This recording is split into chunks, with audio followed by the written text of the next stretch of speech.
the interview that was not. I had accompanied Rajiv Gandhi to Moscow in 1985 May with a tacit understanding with the Kremlin palace that I would do the interview with Gorbachev for Doordarshan. That was the only channel available in those days. It was all set up, the chairs were arranged, but the high-powered delegation, media delegation with Rajiv, was a little unhappy, understandably so, that interview should be given only to one person. Even then, the interview was arranged until Andrei Gromyko, the old fox, who had been the foreign minister since the days of Stalin, he peeped in. And he saw about 50 and 60 journalists sitting there. And he thought, and I learned later, that this one-to-one conversation was likely to become a press conference, and the Soviets were not used to that format. So it was called off. But I persisted, and I went back to Moscow. Interview was arranged, and there you see in that photograph, I'm standing with Gorbachev in the Vladimirsky Hall of the Kremlin Palace. And without dropping names, let me tell you, this is the first Indian journalist, first journalist ever from outside the Soviet satellites, the Comintern, who actually went to the Kremlin to interview a leader like Gorbachev. Now, there's a lamentable story there that particular interview has been lost by those whose responsibility it was to do the interview. So, to complete the narrative, I located Gorbachev later. In fact, I thought that with hindsight, after the collapse of the Soviet Union, it would be worth one's while to ask him what he thought, what he had embarked on, and what had happened. Mikhail Sergeyevich, let us start with immediate issues, and we go back into time, as it were. What lessons do you learn, and should we learn, from the NATO action in former Yugoslavia, and what does it mean for the world of tomorrow? If two-thirds of the world's military power is used against a small country in the center of Europe, well, that reflects either a crisis of policy, a crisis of politics, of international politics, or it reflects an attempt to turn back to the past. When the Cold War ended, all of us agreed, the Soviet Union, the United States, China, India, other countries, all of us agreed that a great opportunity was at hand to use this in order to build a better, a more secure and stable world order. But then I saw that some countries, some people were again beginning to play the same old geopolitical games, that they were trying to extend their spheres of influence, that they were drawing new dividing lines in the world. Could you give an example of this kind of a thing? I could give many examples, and the first one was in Yugoslavia. When Croatia and Slovenia declared their independence, afterwards, what happened suddenly was that they began a competition, a rivalry, to recognize the independence of those republics. And Germany, I think, showed a bad example. It rushed first to recognize those republics.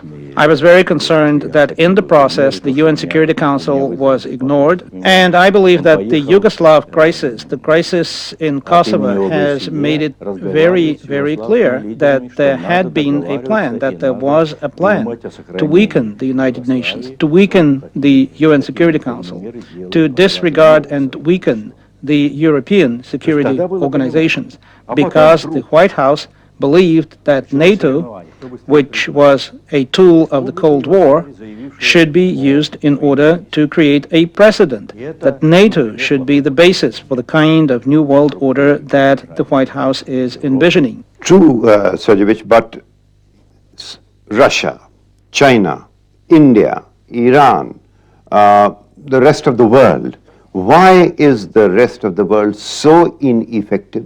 А я думаю, что они все-таки своей цели добились. Well, I believe it's those other countries that were right, that are right. And whatever President Clinton is saying today about the victory for the United States and NATO, well, that is only a seeming victory. I would say an imaginary victory. But I believe that morally, those who have triumphed, who insisted, and I'm sure will continue to insist, that force is not an answer. Countries like China, India, and in this case also Russia, I believe that eventually and ultimately the victory will be theirs. Of course, President Clinton wants to declare victory because his foreign policy has actually been very ineffective. It is based on an illusion, and it has caused a lot of problems. It has complicated the international process tremendously. The political process is resuming. The problem is again in the hands of the United Nations and the UN Security Council. The process is underway, and now it's important to draw the right lesson. Without reforming the United Nations, without restoring the role of the United Nations, and without increasing that role, I believe we will have again and again the recurrence of the same kind of conflict. Glasnost or openness and perestroika or reform, two buzzwords of the Gorbachev era, which liberalized Soviet society in the late 80s but contributed to the downfall of communism and the breakup of the Soviet Union in 91. Glasnost created calls for independence from the Baltic and other Soviet republics. Arms control treaties with the Americans, German unification, the breakaway of Eastern Europe, were all seen as a sellout by communist hardliners. In 1991 they staged a coup, and although it failed, Gorbachev had lost political initiative. Power now lay with the leaders of the Soviet republics, especially Russian leader Boris Yeltsin. By the end of the year, Gorbachev was forced to resign as the president of a country which no longer existed. One of the most powerful nations disintegrated as the world watched in amazement. Does Mikhail Gorbachev have any regrets? Well, I must say that this is my greatest regret, because what is happening here in Russia and in the CIS countries, all the misfortunes and the bad news and the sufferings of many people in our countries is mostly the result of the breakup of the Soviet Union. And when the Soviet Union ceased to exist, I believe that the United States fell victim to a disease which I call the victory complex, a kind of superiority complex that can be as dangerous as the inferiority complex. What is necessary is that the U.S. really change its view of the world, that it ceases to look at the world as a kind of feudal lord to whom everyone else is subordinate. The United States should learn to understand that the world is moving to a very different situation, that the world will ultimately be a democratic world, a world where there can only be equitable, equal cooperation. They will have to learn to live in that kind of world. Sergeyevich, but don't you think that it is your perestroika and glasnost that you embarked on? Somewhere down the line, you lost control. Самое главное, что теперь ясно, что главный виновный, оказывается, Горбачев, да? So for you, it's clear that Gorbachev is the person who must be blamed for all that is happening. No, but Glasnost and Perestroika were Gorbachev and his team. But somewhere down the line, you did not intend to liquidate the Soviet Union. But the fact that it happened is because the discontent against the state power was so much that you just lost control. Is that not a... Ну, дайте, я так могу сказать. Ну, что же You are right that certainly a very dramatic thing and very tragic thing happened. The breakup of the Soviet Union happened on the eve of the signing of the conclusion of a new union treaty that would have decentralized our country, that would have decentralized government, and that was necessary. We needed glasnost, we needed democracy and free elections. And the reformers and I emphasized all of that because that was the only way to involve the people in the process of change.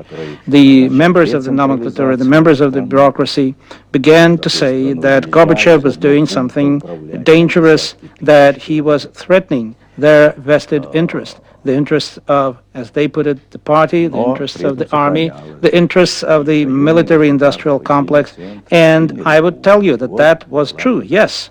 But for me, the interests of the people were more important. And the fact that glasnost and political reform were necessary and indispensable is demonstrated by what happened afterwards, because all attempts of the reactionary part of the Communist Party to get rid of Mikhail Gorbachev, to get rid of other reformers, failed. I think if you had not put a ban on vodka, you would still have been a popular leader. Нет, все-таки нет. It's not that. It's not that.